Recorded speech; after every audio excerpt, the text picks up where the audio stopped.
Di tengah sesi kualifikasi yang berlangsung sangat ketat, sebuah kejadian di tikungan 12 mendadak mengubah suasana lintasan menjadi penuh tanda tanya. Veda Ega Pratama yang saat itu sedang menjalani salah satu putaran terbaiknya dan berpeluang besar mencetak waktu yang jauh lebih kompetitif, justru harus menghadapi situasi yang benar-benar tidak terduga. Ketika Veda memasuki tikungan 12 dengan ritme yang sangat baik, 3 pembalap di depannya tiba-tiba berada dalam posisi yang mengganggu jalur idealnya. Mereka berasal dari berbagai negara, termasuk Spanyol, Selandia Baru, Finlandia, dan 1 pembalap dari Italia. Dalam momen yang berlangsung sangat cepat itu, Veda kehilangan ruang untuk mempertahankan racing line terbaiknya.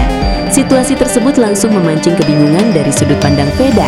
Jalur yang seharusnya terbuka untuk menyelesaikan lap terbaik justru tertutup oleh beberapa motor yang bergerak lebih lambat. Ia tampak heran dan harus mengangkat motor serta menyesuaikan arah untuk menghindari resiko insiden yang lebih besar. Putaran yang telah dibangun dengan sangat rapi sejak sektor awal pun terganggu pada titik yang paling krusial. Reaksi di pit Honda pun tidak kalah emosional. Para kru terlihat terkejut dan frustasi karena mereka memahami betapa pentingnya putaran tersebut.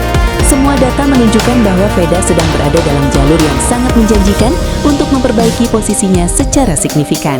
Ketika kesempatan itu hilang akibat lalu lintas di lintasan, rasa kekecewaan langsung terasa di seluruh pedok. Tidak butuh waktu lama hingga tayangan ulang diputar dan muncul pemberitahuan bahwa insiden tersebut sedang dalam investigasi.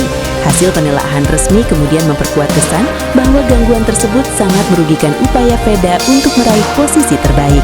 Banyak pengamat dan penonton menyayangkan kejadian itu karena putaran yang berpotensi menjadi salah satu yang terbaik justru terhambat oleh situasi di luar kendali sang pembalap. Yang membuat momen ini begitu dramatis adalah ekspresi Veda sendiri setelah melewati tikungan tersebut. Ia tampak kebingungan dan tidak percaya dengan apa yang baru saja terjadi. Seorang pembalap yang telah membangun kecepatan dengan presisi tinggi tiba-tiba kehilangan momentum pada detik yang paling menentukan. Namun di balik rasa frustasi itu, satu hal semakin jelas, Veda Ega Pratama tetap menunjukkan potensi luar biasa. Fakta bahwa satu gangguan di tikungan 12 dianggap mampu mengubah hasil kualifikasi menjadi bukti bahwa ia benar-benar sedang berada pada performa yang sangat kompetitif. Dan mungkin inilah bagian paling emosional dari seluruh cerita. Ketika kesempatan emas nyaris berada dalam genggaman, sebuah kejadian tak terduga datang menghalangi. Seluruh pedok terdiam, para kru menahan amarah dan Veda hanya bisa menatap penuh keheranan. Tetapi justru dari momen inilah dunia balap melihat betapa besar ancaman yang dibawa oleh Veda. Jika tanpa hambatan saja ia sudah begitu cepat, maka hanya masalah waktu sampai Veda Ega Pratama benar-benar mengubah potensi besar itu menjadi hasil yang tak terbantahkan di lintasan internasional. Apa yang terjadi di tikungan 12 itu dianggap oleh banyak penonton sebagai salah satu momen yang sangat disayangkan dalam sesi kualifikasi. Veda Ega Pratama yang sedang berada dalam putaran terbaiknya harus kehilangan kesempatan emas akibat terhambat oleh beberapa pembalap lain. Dalam motorsport, situasi seperti ini biasanya ditinjau oleh pengawas lomba untuk menentukan apakah ada pelanggaran terhadap aturan mengenai penghalangan atau impeding. Dan tidak lama kemudian, datanglah apa yang oleh banyak penggemar disebut sebagai karma atas tindakan tersebut. Simak ulasannya sampai akhir. Jangan lupa like, komen, dan subscribe, karena subscribe itu gratis. Karma pertama, hukuman penalti resmi. Karma pertama adalah hukuman dari steward. Dalam balapan motor, jika seorang pembalap terbukti menghalangi pembalap lain secara tidak semestinya, mereka dapat dikenai penalti seperti turun beberapa posisi di grid atau sanksi resmi lainnya.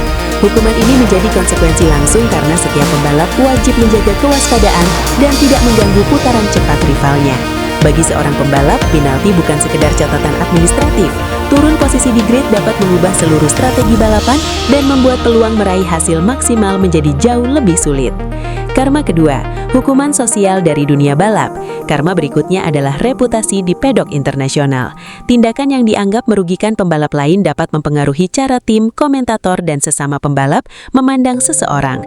Reputasi sebagai pembalap yang kurang memperhatikan situasi lintasan dapat menjadi sorotan negatif yang bertahan lebih lama daripada hasil satu sesi.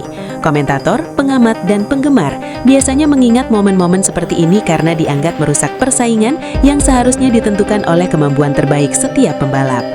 Karma ketiga, reaksi keras dari netizen Indonesia. Karma ketiga datang dari respons publik, khususnya para pendukung Veda. Kekecewaan yang besar membuat banyak penggemar mengekspresikan kritik tajam di media sosial. Mereka merasa Veda kehilangan peluang memperbaiki posisi akibat insiden yang terjadi di luar kendalinya.